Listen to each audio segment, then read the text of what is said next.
completely out of control. I got into debt through losing my job.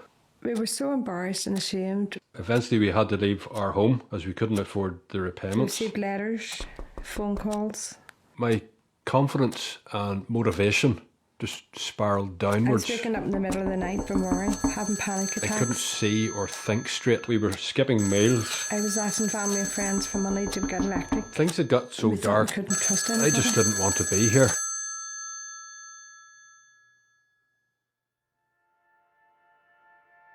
Phoned Christians Against Poverty up, and I probably sat and cried on the phone, talking to the girl, because you could get it off your chest, over the phone.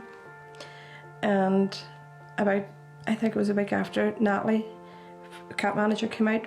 Natalie had come back several times after that and got all the paperwork. I mean, it was this thick with debts and letters, and she just took it all away and said, we'll deal with everything. And they wrote us out like a budgeting plan.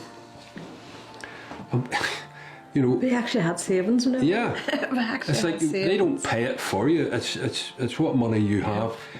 I sat and I worked it out one night. I would have had to have lived to 105 to pay off all these debts that had built up. It was Christians Against Poverty crushed these debts within a year.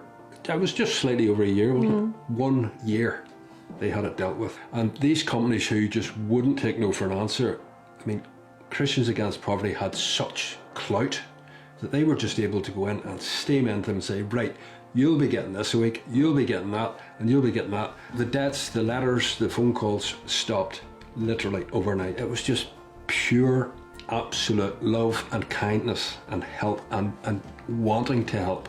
And this was all the whole ethos of Christians Against Poverty.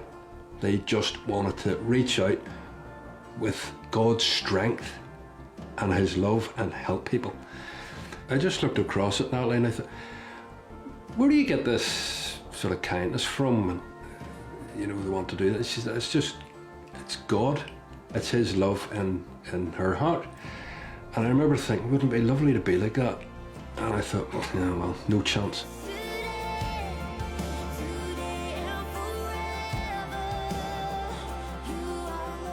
She sent us off to Castlewellan Castle for 4 days. Discovery break. Yeah. It was basically all the people who had been through Christians Against Poverty. It was like a wee break at a great big castle, and when we pulled up, I got out and I said to Liz, this is where something's going to happen. I can feel this feeling's back again. And I thought I was going to win the lottery or something. It never crossed my mind it was anything to do with God. I'd gone out into the garden, into the grounds of the castle. I was on my own and I just spoke to Jesus. I asked Jesus to forgive me for the things that I'd done. It was this feeling of, like this weight had all been lifted off me. The point where I'd got to where I actually wanted to take my life at was gone.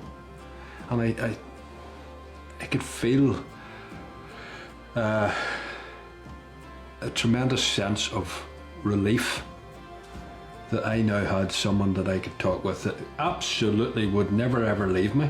It wasn't a fire in my heart, it was like a furnace of joy and happiness and contentment. Nothing could harm me ever again. Nothing. I've got God in me now, and I have no fear anymore. I'm not a slave to fear, as the song goes. Now Liz and I are on solid rock through Jesus, and He is building us up from the ground, and we know now that what we have is solid. Now there's times when it's tough, there's times when it's good, but we know that no matter what comes, we can just head down and charge on through it because we have His strength. This is like the night after I spoke to Jesus. It says, I waited patiently for the Lord to help me, and He turned to me and heard my cry, and He lifted me out of the pit of despair and the muck and the mire, and He set my feet on solid ground, and He steadied me as I walked along. He has given me a new song to sing, a hymn of praise to God. Many will see what He has done and be amazed, and they will put their trust in the Lord. you couldn't get truer words than that. You know?